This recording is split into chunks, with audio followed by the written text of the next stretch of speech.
Okay, if you've just tuned in, we have eyewitness reports of an explosion at Cal State San Marcos in the soccer field, which is kind of on the west side of the campus.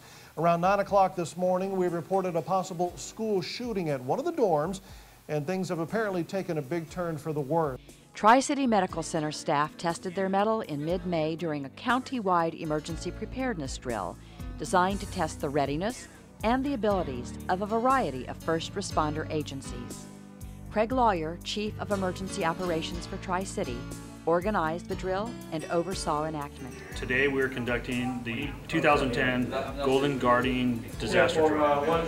We will be fully operationalized, all of our assets relating to emergency patient decontamination and surge capacity for mass casualty influx to our facility.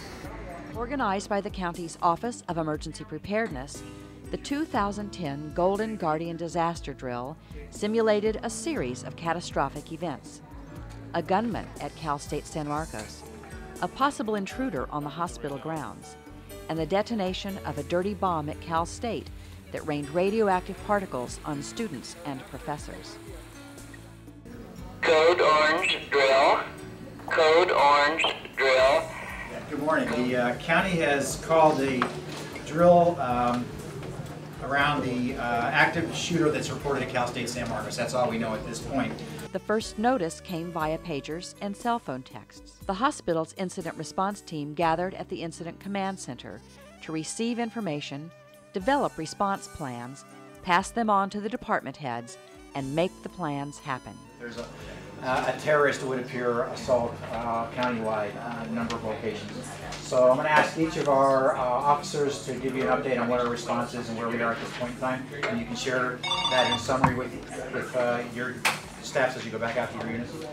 A county-produced news alert filled in some brief details. Now, initial radio reports say one gunman, possibly more, were seen on campus, and once again that the school is on lockdown. So, yeah, I think at this point we have to lock down the facility as much as we've got security issues. The county's emergency information system provided details in real time as events unfolded.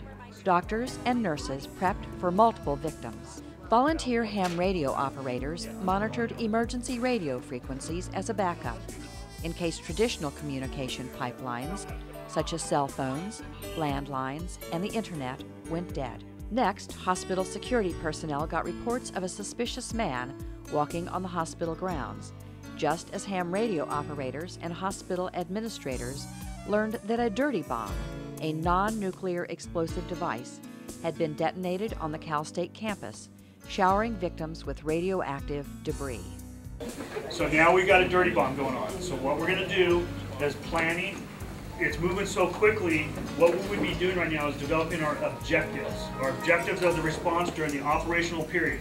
Incident Commander Mike DeMott ordered the setup of a triage tent at the emergency department drive-up and another set of radioactive bathing stations in the hospital's northwest parking lot. We are putting up the secondary tent at this moment.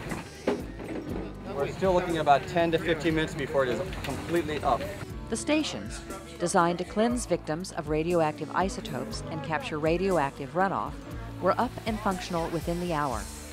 Doctors and nurses assessed and cared for several bomb victims in the bathing stations, taking special care to gauge exposure to radioactive material with Geiger counters before admitting patients to the hospital. Meanwhile, doctors assessed victims with a variety of complaints in the triage tent. Overall, the hospital treated more than a dozen victims. 3 went to the operating room with mostly extremity fractures. One had what's called blunt abdominal trauma from some debris falling on her abdomen.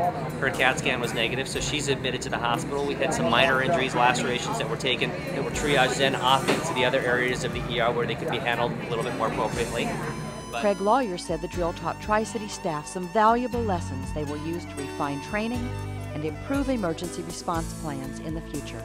A hearty congratulations and thank you to all employees from all branches of the hospital who participated: maintenance, food services, administrators, nurses, doctors, clinical and clerical staff.